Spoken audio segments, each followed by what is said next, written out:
Mabantu bazi amarasta kayidli inyama. Kuyisethwalo lokho ngoba ngizokusho abantu bakucaciseke. Mina ngathwala mkhulu, ngathwala ngananga umuntu. Nangi la eceleni kwami. Sibonile. Ungonyo lo ngathwala ngayo. Ngathwala ngonyaka ka-2019 ngiyomthatha eMangoshi. Kwakuwu-2018 sorry, kwakuwu-2018 ngoJulayi. Kodwa isithwalo sami sangithatha 3 months ukuthi siphelela ngibuya naso. Which is singiqala ukusisebenzisa ngo-2019 isithwalo engathwala ngaso. Mina angikufihli lokho, kumele abantu bakwazi ngathwala nje straight. Ngathwala, ngangithwalela ubunyanga, ngangithwalela ukunceda abantu, ngangithwalela imali futhi. Mina ngathwala, ngiyathwalisa nami ngithwele. Angikwazi ukukhuluma ngento engingenayo. Angikwazi ukwenzela umuntu into engingayazi. Isigubhu asimthwalisi umuntu. Isigubhu asiyilanda imali. Isigubhu futhi asenzi imali umuntu avuke ekuseni afice imali endlini. Isigubhu sihlala umuthi womuntu.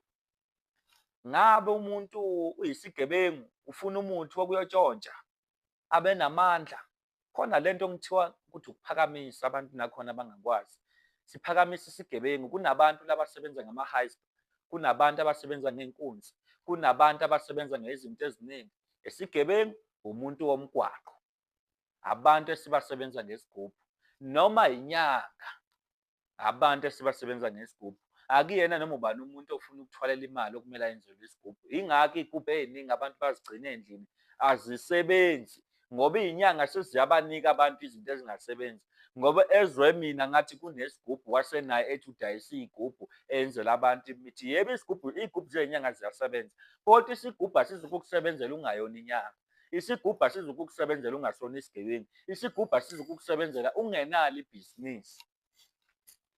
Ukuthwala ngama-boys kukhona. Ukuthwala ngenyoka kukhona. Ukuthwala ngenkosazane kukhona.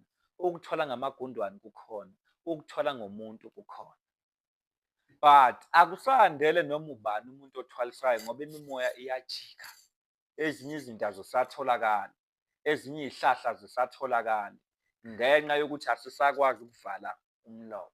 Ubunyanga bukhona, ukuthwala futhi kukhona, siyabenza. Ubuthakathi siyabenza thina. Ngisho ukuhamba ngomshanelo mina umuntu ngiyamenzela.